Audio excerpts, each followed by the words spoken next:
Assalamu alaikum warahmatullahi ta'ala wabarakatuh, and very good day to everyone. Salam sejahtera, selamat berpuasa kepada semua muslimin dan muslimat yang dirahmati Allah sekalian. Alright, today we will be we will meet again on uh, our subject corporate communication online lecture, and today we will be talking on the chapter 12, which is leaderships and change communication. All right. Uh, what we will be looking at this chapter is about defines leadership communication and discusses various ways in which communication can be used effectively to initiate and realize organizational change, narrative and story promoting a change, information and interactive strategy that allows employees to understand and realize change.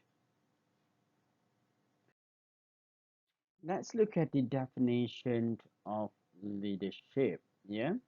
Okay. Uh, Often leaders are considered born to lead. Yeah. An increasingly popular perspective on leadership is one which suggests it can be acquired and developed.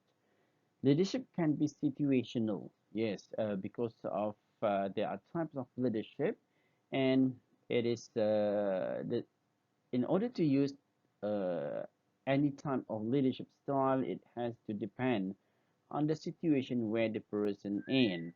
So if the person in, for example, like a very emergency situation, you may need an authoritative kind of leadership style because at that time everyone have to listen to the leaders and listen to the instruction.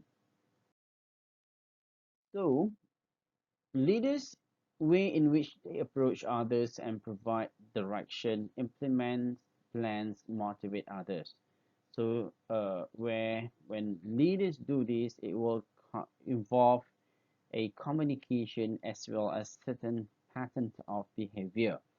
So it will reflect their philosophy, I mean, leader philosophy, leader's personality and experience, as well as it will reflect the organizational situation at that moment.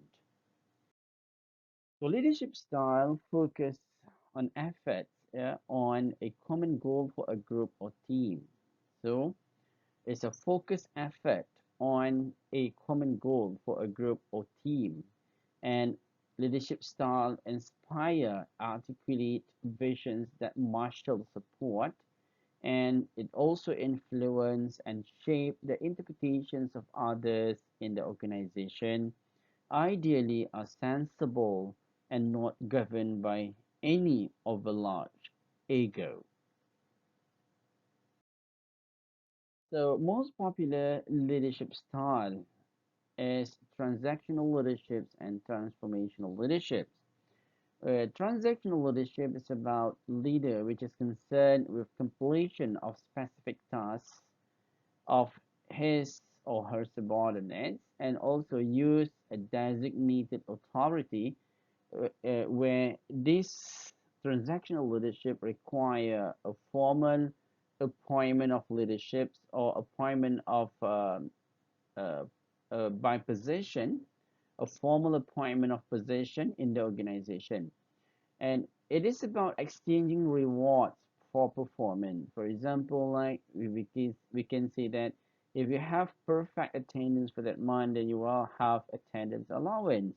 Or if you, for example, like able to complete your project within the timeline, then you will be given a certain amount of rewards. Or if we refer to, for example, like production, if a what we call that production operator or that section able to achieve their target production, then they are given, for example, extra money because of they are able to fulfill the demand and expectations of the company as well as their clients. So transactional leadership is about incentive. Yeah, it's they use an incentive to motivate employees and lacked broader transactional leaderships lack broader or long-term strategic vision. And normally, transactional leadership is meant for short term, and it is meant for uh, immediate motivational kind of strategy in order to boost up the motivation and morale of the employees. While the transformational leaderships, yeah, set broad strategic goals because leaders here is actually working towards a a broad strategy for the organization. So broader visions are mobilized by leaders to motivate employees and foster collaborations between them. And transformational leaderships involve range of influencing and motivational tactics to push and support subordinates to higher performance levels.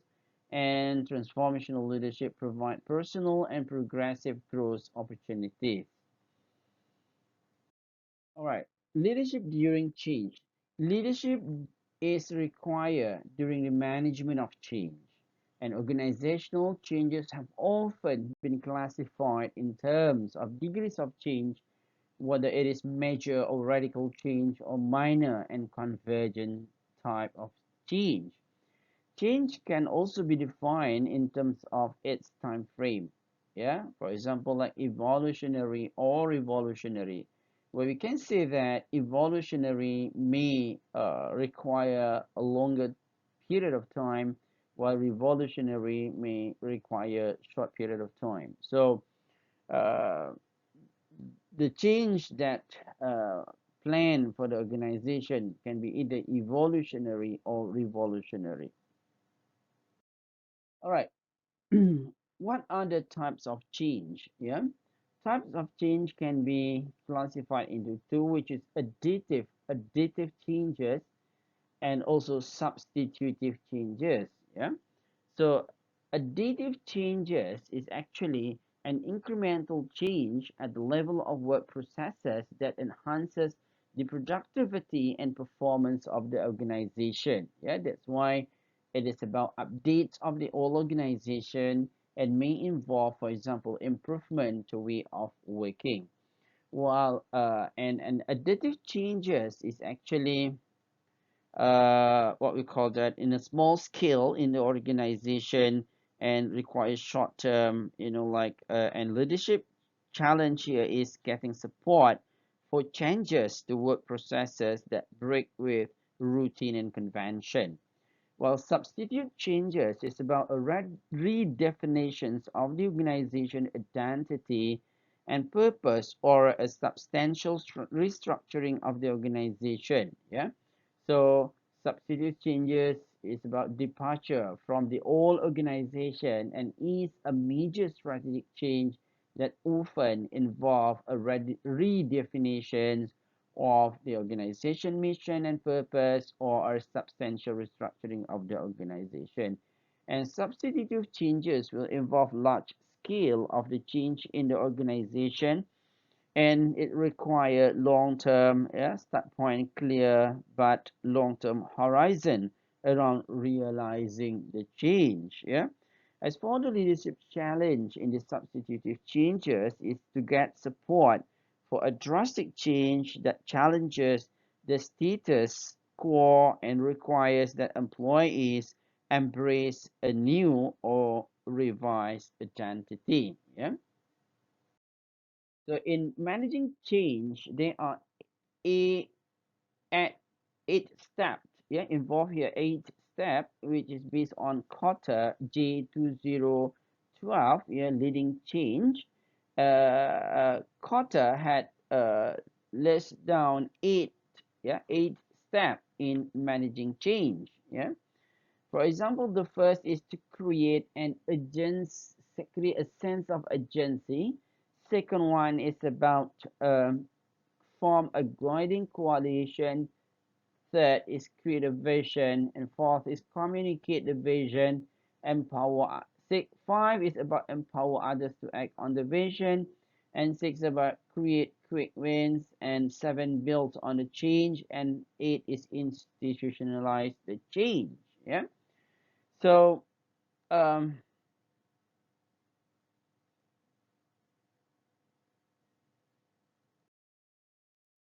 next, we look at the factors affecting the choice of change communication strategies, yeah, in the organization. Yeah, and these factors affecting the change in the organization, we can see from this figure that on the left, yeah, on the left there is a high need for communication efficiency, and low need for communication efficiency, and low need for consensus building, and high need for consensus building.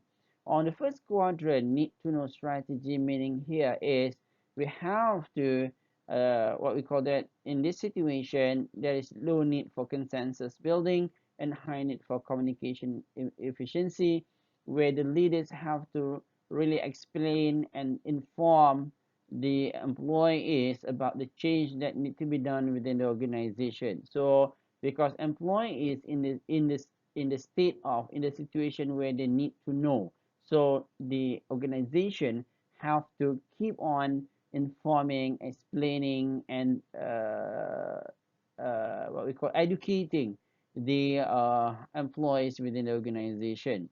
While in the quid pro quo strategy, which is high need for communication efficiency and high need for consensus building.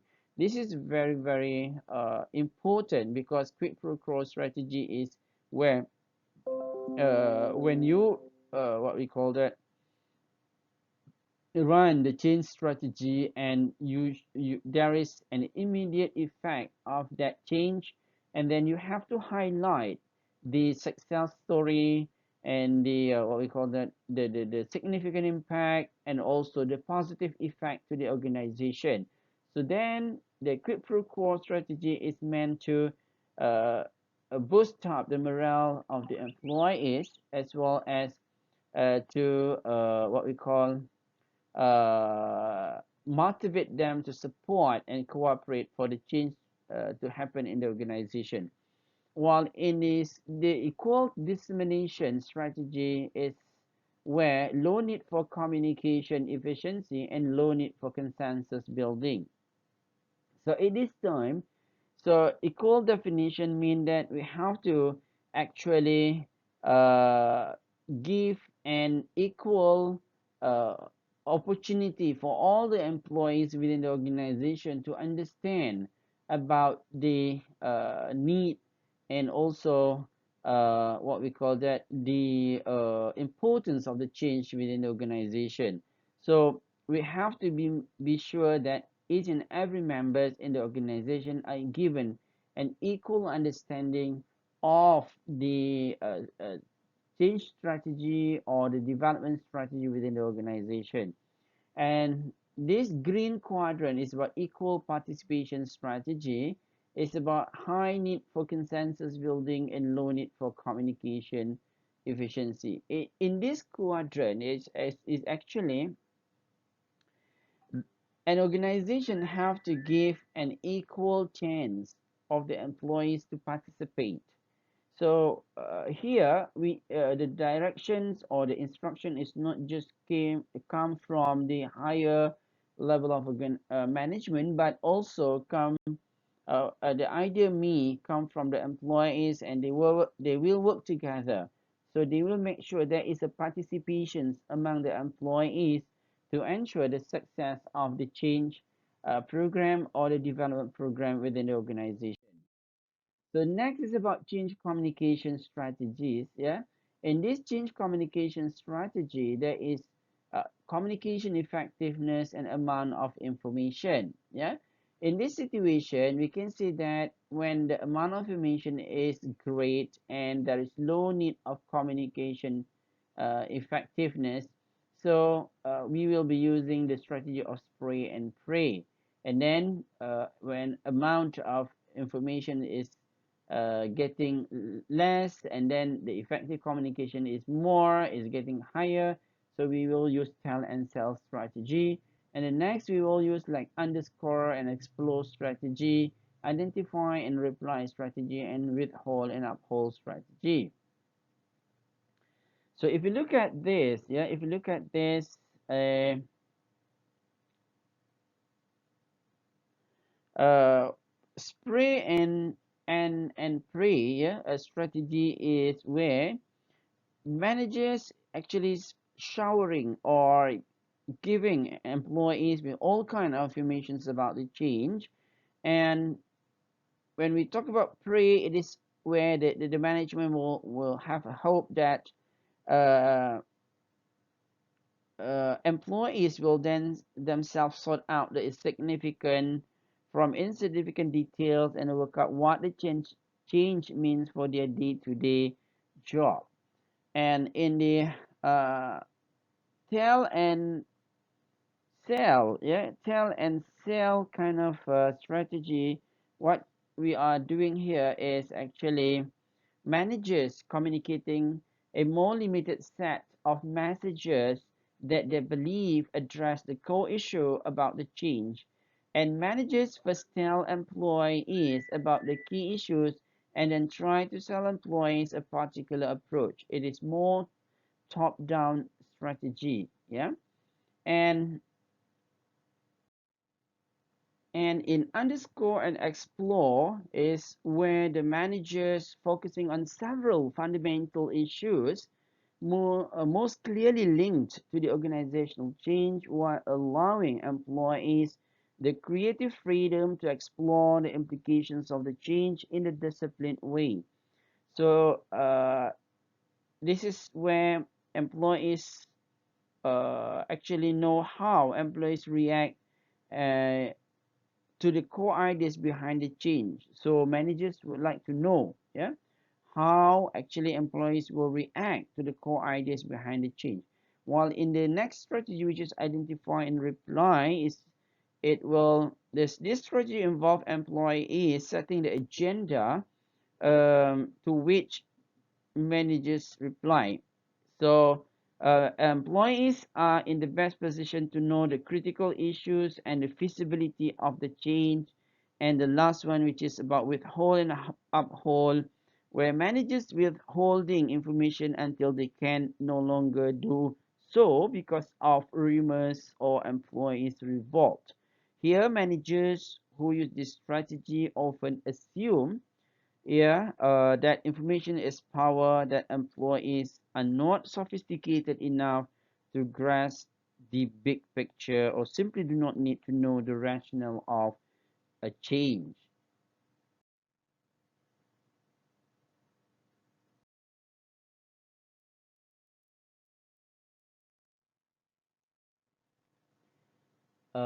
Okay, we continue again our lecture here. Putting change in perspective. Yeah, additive versus substitutive changes. So this is what I have explained just now. There are two what we call the categories of change, which is additive and substitutive. Yeah, and I have explained just now, and this is an additional explain about this. And I think students can uh, look into this in detail. Yeah. All right. As for the change management as a persuasion process, yeah, according to Gavin and Roberto in 2005, change to persuasion. So in the phase one, yeah, there is a where we have to convince employees that radical changes is imperative, something where it is important, something where we cannot avoid, yeah, and then demonstrate why the new direction is the right one, yeah. And the second phase of the change in the change management is about position and frame preliminary plan, yeah, gather feedback, announce a final plan. And in the phase three, which is manage employee, what we call mood, yeah, through constant communication. And phase four is about reinforce behavioral guidelines to avoid backsliding. So phase one, phase two, phase three, and phase four is a persuasion process. This is where we persuade our employees to accept the changes or development program that we want to implement in the organization. While in the uh, last box here, which is we develop the plan and we implement the plan. So after we have convinced them, after we have rationalized and what we call that gain their confidence on the change or development program. So we develop a plan and we implement a plan. So this develop and implement plan is turnaround process. Yeah, turnaround process so that we are able to let our change program happen in the organization. So this is again about change communication. I have explained this, yeah, in the diagram before. It's about employee change communication strategy, which is pray and pray, where we tell and then we hope. We tell and sell. We tell people in a very specific what we call that target, and we sell, I mean we really convince them, and we underscore and explore. Actually we try to find out whether they how actually their reactions to the change program that we are introducing, identify and reply. For example, we would like to see any objections, we identify any cause for failure, and then we actually respond towards that and to make sure that things can go on. And next is about withhold and uphold, is where some people they really have an interest and we let them know, and those who have no interest to know, and then we just let them know, and then we just continue with the change that we want to run in the organization. Yeah. So as for the change communication, communication efficiency is needed when it is physically impossible to communicate face to face with all employees. And then communication efficiency is also needed when resources devoted to change communication are scarce, yeah, meaning it is less communication. And then communication efficiency is needed when there is an urgent need to progress through the change process. And consensus building is needed when changes are perceived to be radical and or controversial. Consensus building is needed when there is history of resistance to similar change in the past. And then consensus building is needed when critical resources are controlled by employee, because we need their support, we need their cooperation, then they are able to uh, participate and then ensure the success of the change program. Then consensus building is needed when ongoing support and cooperations are needed to maintain the change. Yeah. So definitely when it is about two way of communications, or both party have to work together in ensuring the success of the change program. So that is the reasons why when we need an ongoing support and cooperation, consensus building is highly required in the change program. Effective leadership's communication is about authenticity. Yeah. So as a leader, you have to be authentic in your communication, where you have to be you have to be truthful and passionate, uh, commitment to a clear, inspiring change of idea. So truthful and passionate commitment, yeah, meaning that as a leader, you have to be very passionate with the change, with the idea that you want to introduce, and you have to be very truthful to the people so that they can see your clear mission, yeah, and very inspiring change idea. And then effective leadership also, they are able to narrate, yeah, narrative and stories. You are able to present the rationale for the change, yeah, the steps needed to realize it, and the overall beneficial outcome as a result of it. So meaning here is, as a what we call the leader, you are able to tell the story, and you are able to describe, narrate the whole story of the change program. Yeah. I mean, how, what it going to be implemented, what will be the benefit, the advantages of having that in the organization and so forth. And the third one is about conversational skills. Yeah, as an effective leaders, yeah, you should be able to mobilize your conversation at the interpersonal level to enable others in the organization to see possibilities that they have hitherto missed. So meaning, you are able not to what we call cause any information missed out by the people. So conversational skill is highly required in the change program. And if you are the leaders for the change program, so effective leadership communication, uh, which are authenticity, narrative and stories, conversational skills are highly required. With that, thank you very much. Assalamualaikum and very good day.